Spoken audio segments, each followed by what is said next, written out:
And our KDLT Sports Gridiron Preview rolls on to the always entertaining nine-man ranks. It's really fun football. And a guy who's always pretty entertaining and in the know, Midco Sports Network's Jason Andera.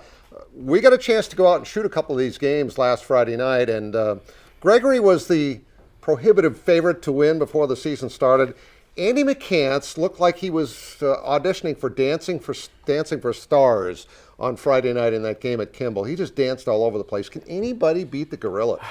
You know what? No is the answer to that question. I'll just spoil the whole season for everybody. Gregory is just that much better than the rest of the class. Last year, 9AA, I think there were 4 or 5 or 6 real title contenders.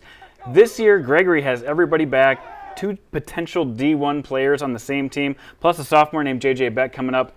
They're going to be really tough to beat. I was going to say, we did say the same thing about Langford last year with Lincoln We Kidd. did. So one injury can't kill you at that level. Yeah, and there's other teams sitting there waiting for that. Bonham, Parkston's down to 9-man football, Hamlin, a lot of teams that could make a run. But the thing is, nobody can tackle Andy McCants, so he's not going to get hurt. He's got to be a Division I player, isn't he? He could be a Division I player. He's got an offer as a preferred walk-on at USD. He's also got offers at Moorhead and in Duluth right now, but he's still making that decision if he wants to, throw over 6'4" linemen or 6'1" linemen. That's a good point. Well, 9A also kind of wide open, too, because we've been seeing at the top, Canastota Freeman, that new co-op now, and Warner, who was really strong last year, came very close to winning the title themselves. It's also a new class because Coleman Egan drops down. What do you see in 9A?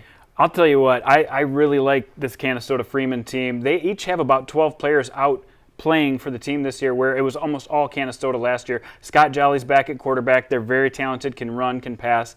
But I really like Howard. They did not start out in our top 5 in the media poll that we did. I'm on their bandwagon. I think Howard's going to make that jump, and everybody's getting older at the same time. All those sophomores are now juniors.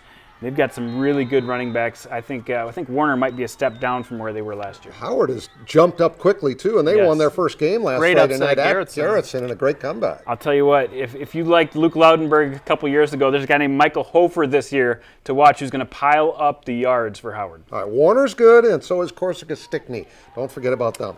Corsica Stickney lost a couple of really key seniors, but Cordell Menning, he'll carry the ball for them this year. There's always a Menning on that There's always a Menning. 9B looks really wide open. We have a unique situation because we have 2 defending champions. Coleman Egan came down from A. You had Cologne winning the B.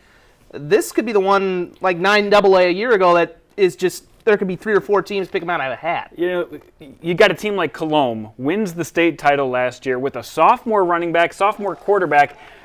Pretty much everybody in the state pencils them in at number 1. But guess what? Coleman Egan drops down into your class and is going to make this thing a dogfight all the way through. Jackson Kinzer and Leighton Tiemann for Cologne, very, very talented in the back. We'll see if they got enough line to get their way through. Meanwhile, in Coleman Egan, they've just got a whole new era coming up with a great coaching staff that has really changed the culture around in Coleman Egan. And of course, their quarterback, Bodie Gross, showed what he can do in the Dome last year.